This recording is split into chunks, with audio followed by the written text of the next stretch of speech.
अस्सलामुअलैकुम ख़वातीन हज़रात, आपका अपना डॉक्टर अकील जावेद आपकी खिदमत में हाजिर है। आज जिस टॉपिक पे हम बात करेंगे बहुत ही यूनिक सा टॉपिक है। इसके लिए हमें बहुत सारे डॉक्टर्स ने फरमाइशें की हैं, हमारी मोहतरम बहनों ने, हमारे मोहतरम डॉक्टरों ने, कि इस टॉपिक पे बात करें। और पिछली वीडियो में if you remember I promise that कि मैं इस पे इंशाल्लाह कोई एक वीडियो ज़रूर शूट करूँगा।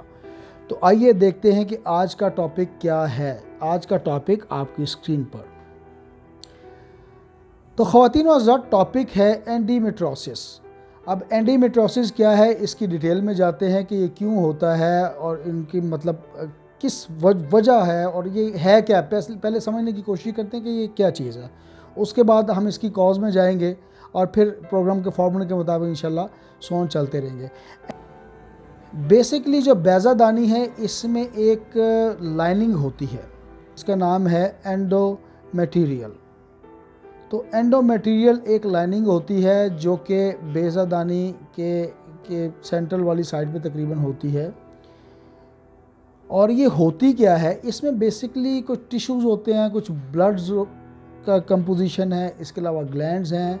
और ये जो फीमेल प्रोडक्टिव सिस्टम है उसमें बहुत की रोल अदा करता है।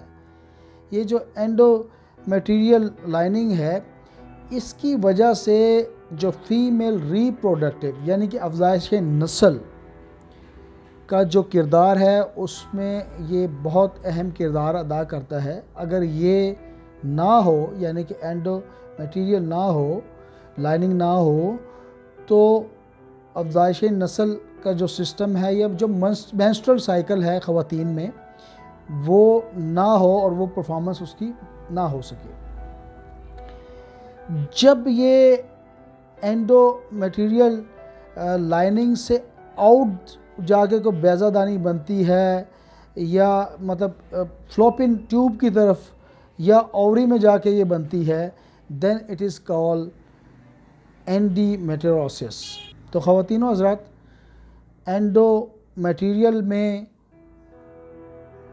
एंडोमेटीरियल अगर प्रॉपर जगह में ना बने और फ्लोपिन ट्यूब वाली जगह पर बन जाए या ओवरी वाली जगह पर बन जाए तो इट इज़ कॉल्ड एंडोमेट्रियोसिस।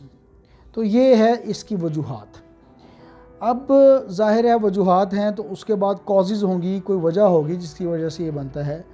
तो अब आते हैं इसकी वजूहात की तरफ। तो इसकी वजूहात आप अपनी स्क्रीन पर मुलाज़ा कर सकते हैं। जैसा कि आप अपनी स्क्रीन पर देख रहे हैं, इसकी बेशुमार वजूहात हैं। इसमें जेनेटिक एक इशू हो सकता है कि आपके आबा अजदाद में ये सिलसिला या इनहेरिटेंस में ये सिलसिला मौजूद हो। इम्यून सिस्टम बाज़ औक़ात प्रॉब्लम आ सकती है। हार्मोनल इनटेक, अगर कोई ऐसी पिल्स ली जाएँ जिसमें हार्मोन्स मतलब ज़रूरत से ज़्यादा हो जाएं, तो वो भी ये बाइस बनती है इस प्रॉब्लम को क्रिएट करने में। इसके अलावा सर्जरी भी बाज़ औक़ात करवानी पड़ जाती है, उसकी वजह से कुछ डिसफंक्शन हो जाता है, तो वो भी एक वजह हो सकती है। एंड जो एंड में वजह या आखिर में वजह आ रही है वो है लेट मेनोपॉज। जैसे कि आपको पता है, साथ साथ मेनोपॉज को भी डिफ़ाइन कर लेते हैं कि ख़वातीन में मेंस्ट्रुअल साइकिल या मेंसेस जो हैं वो एक ख़ास मुद्दत के बाद, एक ख़ास सालों के बाद आना बंद हो जाते हैं। और 40 से लेकर 45 साल की उम्र में और मैक्सिमम 48 साल की उम्र में ख़वातीन में मेंसेस का आना बंद हो जाता है। उस पीरियड को जब वो आता है तो उस एरा को या उस टाइम को मेनोपॉज कहते हैं। तो बाज़ ख़वातीन में ये बहुत लेट हो जाता है, 55 साल में, 50 साल में, 52 साल में, 60 साल में। तो चूँकि कुदरती एक निज़ाम है, जब ये लेट होता है तो ज़ाहिर है फिर उसमें कम्प्लिकेशंस होती हैं और ये इस प्रॉब्लम का पेश खैमा बनता है। तो ख़वातीन व हज़रात, अब आते हैं कम्प्लिकेशंस क्या क्या हो सकती हैं। कम्प्लिकेशन ज़ाहिर है इसमें अगर देखें तो इनफर्टिलिटी को थोड़ा सा उर्दू में डिफ़ाइन कर लेते हैं कि बच्चों का पैदा ना होना या हमल का ना ठहरना इनफर्टिलिटी कहलाती है। तो ये आजकल हर चौथी पाँचवीं ख़वातीन का मसला है कि इनफर्टिलिटी की तरफ जा रही हैं। तो अल्लाह माफ़ी दे और अल्लाह ताला महफूज रखे। तो ये हो सकता है। और इसके अलावा अगर ये कैंसरस शक्ल इख्तियार कर जाए तो फैटल भी हो सकता है, यानी कि ज़िंदगी भी जा सकती है।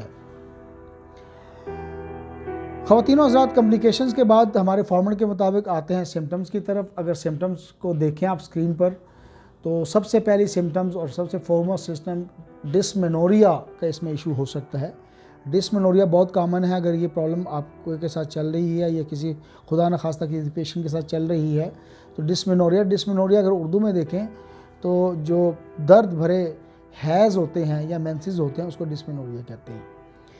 इसके अलावा पेनफुल इंटरकोर्स को भी डिफ़ाइन करते चलें कि पेनफुल इंटरकोर्स हो रहा होता है जब खातून अपने पार्टनर के साथ, अपने खावंद के साथ हम बिस्तरी करती है तो वो जो जब इंजेक्शन होता है पीनस का उस जगह पे तो ये बहुत ही दर्दनाक सूरत पैदा हो जाती है और खातून अपनी वजाइना में या अज़ाज़े मखसूसा में बहुत पेन महसूस करती है। इसके अलावा जब आप बाउल या मतलब पखाने की तरफ जाते हैं तो जो बाउल की मूवमेंट होती है वो भी पेनफुल होती है। जो आंतें होती हैं पेट में, चूँकि वो मूवमेंट उसमें प्रॉब्लम आ रही होती है तो उसकी वजह से उसमें भी बहुत तकलीफ़ पाई जाती है। यूरिन पासिंग में बाज़ औक़ात बहुत तकलीफ़ पाई जाती है। इसके अलावा बाज़ औक़ात बहुत ज़्यादा वजाइना से हैज़ के दौरान बहुत ज़्यादा ब्लड डिस्चार्ज हो जाता है जिसकी वजह से ये मसला पैदा होता है और बहुत ज़्यादा खून का अखराज हो रहा होता है जिसकी वजह से कमज़ोरी हो सकती है। इनफर्टिलिटी ऑलरेडी हम लोग डिफ़ाइन कर चुके हैं कि हमल नहीं ठहरता। इसके अलावा लूज़ मोशन भी हो सकते हैं। इसके अलावा इरिटेशन, चिड़चिड़ापन, मिजाज में चिड़चिड़ापन पैदा हो जाता है और इसके अलावा फटीक यानी कि थकावट का एहसास होता है, बैक पेन का मसला चल रहा होता है। तो ये वो तमाम अलामात हैं जो एक होम्योपैथ के लिए बहुत ज़रूरी होती हैं। यहाँ पे बयान करता चाहूँ कि जब होम्योपैथी का नाम आता है तो होम्योपैथी में अलामात बहुत वाइटल होती हैं और बहुत अहम किरदार अदा करती हैं। अलामात के बगैर होम्योपैथी मुमकिन नहीं है। तो ये मंदरजा बाला जो अलामात मैंने बताई हैं, अगर आप अपने किसी होम्योपैथ फिजिशियन को बताएंगे वो इसको मद्देनज़र रखते हुए आपके लिए मेडिसिन सजेस्ट करेगा। और दोबारा मैं आपको बता रहा हूँ, हर बार मैं अपनी वीडियो में इंडिकेट करता हूँ और मेरा फ़र्ज़ है कि मैं ज़रूर आपको बताऊँ कि सेल्फ़ मेडिकेशन की तरफ कभी ना जाएं। अपने लोकल होम्योपैथ फिजिशियन से ज़रूर रब्ता करें ताकि वो आपके मर्ज़ को अच्छी तरह समझ सके और अलामात के मुताबिक सिमिलस मेडिसिन यानी कि अलामात के मुताबिक आपको मुशावियत रखने वाली अद्वियात दे सके। और अगर आपने हमसे रब्ता करना है तो हमारा व्हाट्सएप नंबर मौजूद है, जो सामने नंबर आ रहा है यही हमारा व्हाट्सएप नंबर है, इस पे आप रब्ता कर सकते हैं। इसके अलावा कमेंट सेक्शन में हमसे कोई क्यूरी पूछ सकते हैं, इंशाल्लाह आपको जवाब मिलेगा। और इसके अलावा अगर आप हमारी सर्विसेज से मुस्तफ़ीद होना चाहें तो ऑनलाइन हम एक एप्लीकेशन है उसके थ्रू भी पेशेंट को चेक करते हैं और ये बहुत ही सीनियर होम्योपैथ डॉक्टर्स का एक बोर्ड है जिसमें डॉक्टर अशरफ चौधरी साहब, डॉक्टर अशर मुगल साहिबा, डॉक्टर जुबैर सदीकी साहिबा, इसके अलावा डॉक्टर सबीना शहनाज साहिबा, ये बहुत सीनियर नाम है पाकिस्तान में होम्योपैथी के। तो वो इस पैनल में शामिल होते हैं। आपको पहले टाइम लेना पड़ता है और फिर डॉक्टर्स का पैनल आपको ऑनलाइन, जिस तरह मैं आपसे बात कर रहा हूँ बिल्कुल फ़ेस टू फेस हमारी बात होती है। तो अगर आपने इसके लिए कोई रब्ता करना है तो आप ज़रूर, you are more than welcome. सामने व्हाट्सएप नंबर है, आप उस पर रब्ता कर लें। Thank you very much. अच्छा, अब आते हैं जी, जब सिम्टम्स होंगी तो जाहिर है उसमें मेडिसिन भी होंगी। जो सबसे पहली मेडिसिन है वो आप अपनी स्क्रीन पर देख सकते हैं। इसके स्पेलिंग अगर मैं देखूं तो आप स्क्रीन में इसको जज कर सकते हैं। पॉलीकोलोनियम आप 30 में यूज़ कर सकते हैं। ये बहुत अच्छी मेडिसिन है, लेकिन इसमें एक प्रॉपर्टी पाई जाती है कि इसमें इर्रेगुलर मेंसेस होते हैं, कभी होते हैं कभी नहीं होते हैं। तो ये मुफीद मेडिसिन है, लेकिन मेडिसिन जैसे कि होम्योपैथी में मैं 12 अर्ज़ कर चुका हूँ कि अलामात के मुताबिक दी जाती है। अब आते हैं अगली दवाई की तरफ, वो आपकी स्क्रीन पर। अगली दवाई का नाम है, इसके स्पेलिंग आप देख सकते हैं। अगली दवाई का नाम है, अगर डबल ओ से ये स्टार्ट होगा, और फोरेनियम, और इसकी पोटेंसी 30 होगी। इसमें भी इर्रेगुलर मेंसेस का इशू रहता है और पेशेंट को मेंसेस के हवाले से बड़ी तकलीफ़ होती है। और ये बहुत अच्छी मेडिसिन है, लेकिन इसमें याद रखिएगा कि इसमें इर्रेगुलर मेंसेस ज़रूर होते हैं। तो ख़वातीन हज़रात, ये दोनों दवाइयाँ हमने देखी। अब आते हैं तीसरी मेडिसिन की तरफ। थूजा 200 में लेनी है, लेकिन थूजा की एक प्रॉपर्टी है कि ये अगर लेफ़्ट ओवरी में पेन हो, अगर ये मसला होगा तो लेफ़्ट ओवरी में पेन साथ ज़रूर एसोसिएट करेगी। तो अगर ऐसी सूरत है, थूजा 200 में आपने लेनी है और ये वीकली 1 डोज़ लेनी है। किसी वक्त ले लें, सुबह ले लें, शाम में लें, लेकिन वीकली 1 डोज़ लेंगे। इसी तरह एक और बहुत अच्छी मेडिसिन आपकी स्क्रीन पर आप देख सकते हैं, पल्सा टीला। पल्साटीला को ख़वातीन की मेडिसिन भी कहा जाता है और ये बड़ी स्पेशल रेमेडी है। इसमें जो पोटेंसी होगी वो 200 होगी। 200 आपने वंस अ वीक लेनी है। इसकी प्रॉपर्टीज़ में ज़ाहिर है डिस्मेनोरिया होता है, एमेनोरिया होता है, नर्वसनेस पाई जाती है और स्कांटीमेंसिस होते हैं। तो अगर इसमें ऐसा कोई सूरत-हाल हो तो इसको भी लिया जा सकता है। वंस अ वीक ऑलरेडी मैं बता चुका हूँ।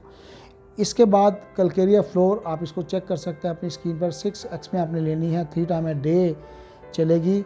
कलकेरिया फ्लोर जहाँ पे अनवांटेड ग्रोथ होगी या ग्रोथ मतलब ना चाहते हुए कोई ग्रोथ हो रही होगी, अनवांटेड ग्रोथ होगी, तो कलकेरिया फ्लोर बहुत अच्छी मेडिसिन है, इसको ज़रूर इस्तेमाल कीजिए।